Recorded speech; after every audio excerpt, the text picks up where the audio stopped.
Let's talk about something really important. What to do in those moments of just overwhelming emotional pain.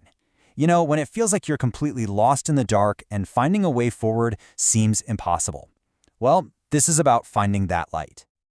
And if that question hits home for you, maybe for yourself or someone you care about, please know you are absolutely not alone. And you're in the right place.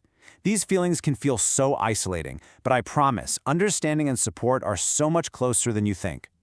And that's really the core message right here. This quote from the American Wellness Center, it isn't just a nice phrase, it's a fact. Help really is available, and maybe the most important part of all, healing is completely possible. Okay, so let's dive in. The very first step to getting help is, well, it's knowing when help is actually needed. Sometimes the signs are really obvious, but other times they can be pretty subtle. So what exactly should we be looking out for? You know, a crisis can show up in a lot of different ways. It might be this constant, intense feeling of sadness or hopelessness, or even thoughts of self-harm. It could also look like feeling totally overwhelmed, like you just can't cope anymore. Other things to watch for are panic attacks, pulling away from people you love, losing interest in stuff that used to make you happy, or even saying things that make it sound like you feel like a burden. Just recognizing any of these is a huge first step. So let's say you've recognized that help is needed. What happens next? Honestly, this can be the scariest part, that fear of the unknown. So let's pull back the curtain and see what those first steps on the path to getting better actually look like. The whole process is really designed to be supportive and clear. It all starts with an immediate evaluation with a psychiatrist to figure out what's going on right away. From there, you move into crisis counseling. This isn't long-term therapy. It's focused in-the-moment support to help you feel stable.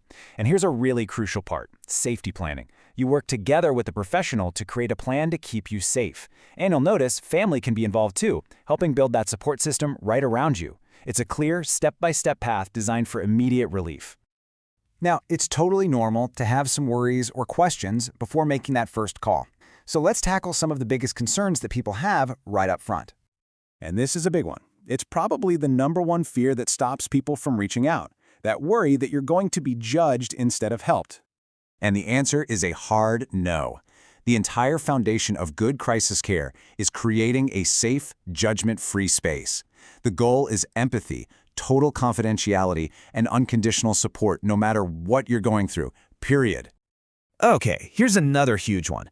The fear that if you're truly honest about how much pain you're in, you'll suddenly lose control and be hospitalized against your will. So here's the deal.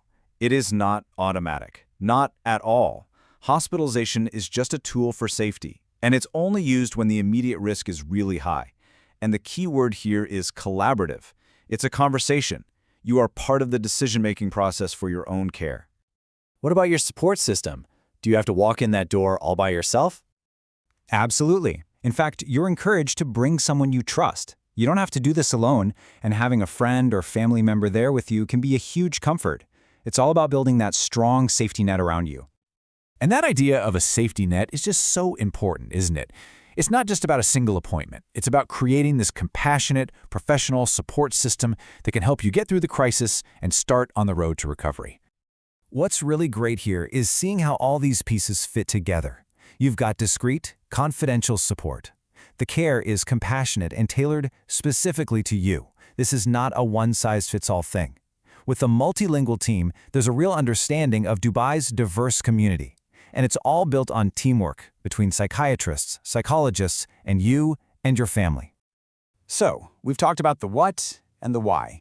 Now for the most important part, how do you actually reach out? The good news is, it's designed to be as simple and direct as possible. You don't have to navigate some complicated system or jump through a bunch of hoops. For urgent situations, there is a dedicated line you can call for immediate support.